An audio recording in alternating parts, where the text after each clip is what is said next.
বন্ধুরা, আপনারা কি শুনেছেন শাকিব খান হচ্ছেন কালা জাহাঙ্গীর? না, বিষয়টি মোটেও সত্য নয়।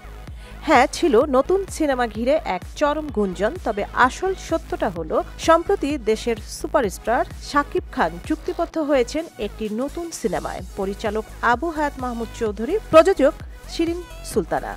নাম এখনো চূড়ান্ত নয়, তবে সিনেমা নিয়ে শুরু হয়ে গেছে গরম গরম আলোচনা। আর সেই আলোচনার কেন্দ্রবিন্দু ছিল কালা জাহাঙ্গীর। একসময় ঢাকার আন্ডারওয়ার্ল্ডের ভয়ঙ্কর সন্ত্রাসী হিসাবেও পরিচিত ছিলেন কালা জাহাঙ্গীর।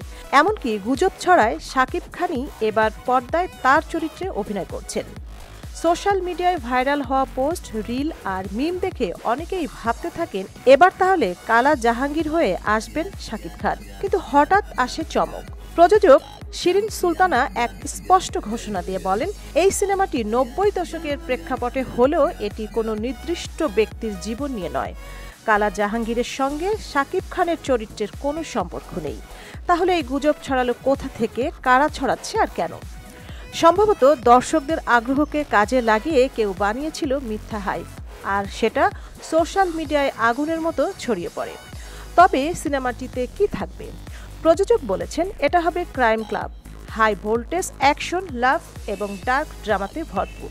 সিনেমাটি এমনভাবে তৈরি হচ্ছে যেন গুলিস্তান টু গুলশান সব শ্রেণীর মানুষ উপভোগ করতে পারে। অর্থাৎ শাকিব খান এখানে থাকছেন ঠিকই, তবে কালা জাহাঙ্গীর হয়ে নয়, বরং এক নতুন সিনেমাটিক অথচ ইনোভার্স চরিত্রে নিয়ে আসছেন তিনি। তাহলে ভাইরাল হওয়া গুজবে কান দেবেন না, আসুন অপেক্ষা করি শাকিব খানের এই নতুন ছবির অফিসিয়াল নাম ও ট্রেলারের জন্য।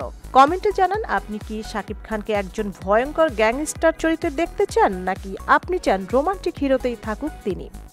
সঞ্জিদা জুথি, সারা বাংলা।